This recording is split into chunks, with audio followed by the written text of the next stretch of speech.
অৱশেষত 17টা দিনৰ অন্তত বান বিভীষিকাৰ বুজ ল'বলৈ অসমলৈ আগমন ঘটিল কেন্দ্ৰীয় চৰকাৰৰ প্ৰতিনিধি। আজি বান বিধ্বস্ত শিৱসাগৰ জিলাৰ ভ্ৰমণ কৰিব কেন্দ্ৰীয় মন্ত্ৰী জে.পি. নাড্ডাই। মঙলবাৰে বিয়লি ডিব্ৰুগড়ত উপস্থিত হয় কেন্দ্ৰীয় মন্ত্ৰীগৰাকী। নিশাটো মনোহাৰী চাহ বাগিচাত কটোৱাৰ পিছত হেলিকপ্টাৰযোগে আজি চন্তকলৈ ৰাওনা হ'ব আৰু চন্তকৰ পৰা পোনে পোনে জে.পি. নাড্ডা নেপালী খুঁটিলৈ যাব বুলি জানিব পৰা গৈছে। আৰু এই মুহূৰ্তত আমি পোনপটীয়া সম্প্ৰচাৰত সংযুক্ত হৈছোঁ চন্তকৰ পৰা আমাৰ সৈতে পৰমানন্দ বৰা আছে। পৰমানন্দ বৰা, পোনপটীয়াকৈ আপোনাৰ ওচৰলৈ আহিছোঁ। 17টা দিনৰ অন্তত কেন্দ্ৰীয় চৰকাৰৰ এগৰাকী প্ৰতিনিধি আজি আহিব চন্তকলৈ, নেপালী খুঁটিলৈ তেওঁ যাব বুলি জানিব পৰা গৈছে। গতিকে বানাক্ৰান্তই যথেষ্টখিনি আশা কৰিছে কেন্দ্ৰীয় চৰকাৰৰ এগৰাকী প্ৰতিনিধিৰ পৰা। আজিৰ দিনটোত জে.পি. নাড্ডাৰ কাৰ্যসূচীৰ বিষয়ে আপোনাৰ জৰিয়তে জানিব বিচাৰিম।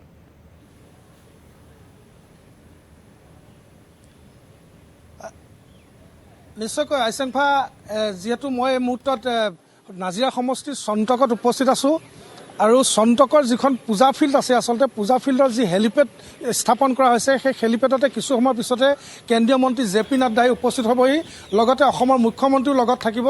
আৰু তাৰ বাবে যি প্ৰশাসনে যি ব্যৱস্থা কৰিব লাগে সকলো ব্যৱস্থাই কৰা হৈছে। কিন্তু যি বানপীড়িত যি ৰাইজ আচলতে নাজিৰা সমষ্টি যথেষ্ট জৰ্জৰিত হৈ আছে, ইয়াৰ পৰাই তেওঁলোকে যি নেপালী খুঁটিলৈ তেওঁলোকে ইয়াৰ পৰা পোনে পোনে ৰাওনা হ'ব আৰু নেপালী খুঁটিত যি বানাক্ৰান্ত আছে সেই বানাক্ৰান্ত ৰাইজৰ বুজ ল'ব।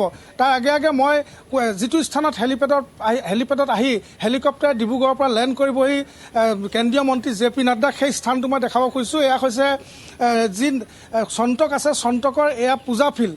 আৰু পূজা ফিল্ডত মোৰ সন্মুখত যিখন হেলিপেড তৈয়াৰ কৰা হৈছে, ইয়াতে কিছু সময় পিছতে আহি কেন্দ্ৰীয় মন্ত্ৰী জে.পি. নাড্ডাই মুখ্যমন্ত্ৰীৰ সৈতে, অসমৰ মুখ্যমন্ত্ৰীৰ সৈতে ইয়াতে আহি নিজৰ হেলিকপ্টাৰ অৱতৰণ কৰিব আৰু ইয়াৰ পৰাই পোনে পোনে তেওঁলোকে গাড়ীৰে যি নেপালী খুঁটি আছে, নেপালী খুঁটি অঞ্চললৈ গৈ যি বানাক্ৰান্ত ৰাইজ আছে, বানাক্ৰান্ত ৰাইজৰ বুজ ল'ব।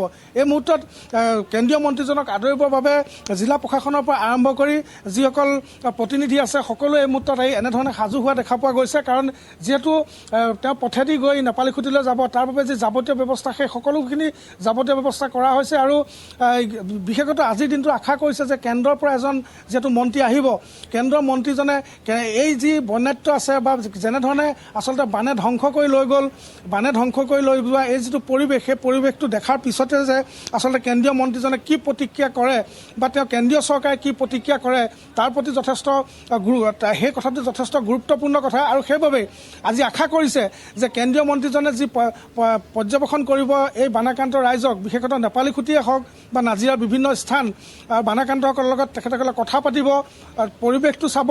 তাৰপিছতে আচলতে যি ক্ষতিগ্ৰস্ত হ'ল, আচলতে হাজাৰ হাজাৰ পৰিয়াল ক্ষতিগ্ৰস্ত হ'ল উজনিৰ 3খন জিলাত, বিশেষতঃ যোৰহাট, শিৱসাগৰ, চৰাইদেউ, এই 3খন জিলাতে হাজাৰ হাজাৰ লোক ক্ষতিগ্ৰস্ত হ'ল। সেই ক্ষতিগ্ৰস্ত লোকসকলক আচলতে কেনেধৰণে সংস্থাপন দিব পৰা যায়, ঘৰ হেৰুৱালে, মাটি হেৰুৱালে, ভেটি হেৰুৱালে, অন্ন বস্ত্ৰ বাসস্থান, ইতিমধ্যে তাৰ বাবে হাহাকাৰ কৰি আছে বন্যাত্যই। আচলতে তেওঁলোকৰ কাৰণে কেনেধৰণৰ এটা ব্যৱস্থা ৰাজ্য চৰকাৰে যি কৰিছে, কেন্দ্ৰীয় চৰকাৰে আচলতে কেনেধৰণৰ ব্যৱস্থা কৰিব, এই প্ৰতি আচলতে ৰাইজে চকু ৰাখিছে। আৰু সেইবাবে আজি কেন্দ্ৰীয় মন্ত্ৰীজনৰ যেতিয়া চন্তকলৈ আহিব, তাৰপিছতে পোনে পোনে যেতিয়া নেপালী খুঁটিলৈ যাব, ৰাইজৰ লগত কথা পাতিব, তাৰপিছত কেন্দ্ৰৰ ফালৰ পৰা আচলতে কি ঘোষণা কৰে সেই কথা আটাইতকৈ গুৰুত্বপূৰ্ণ।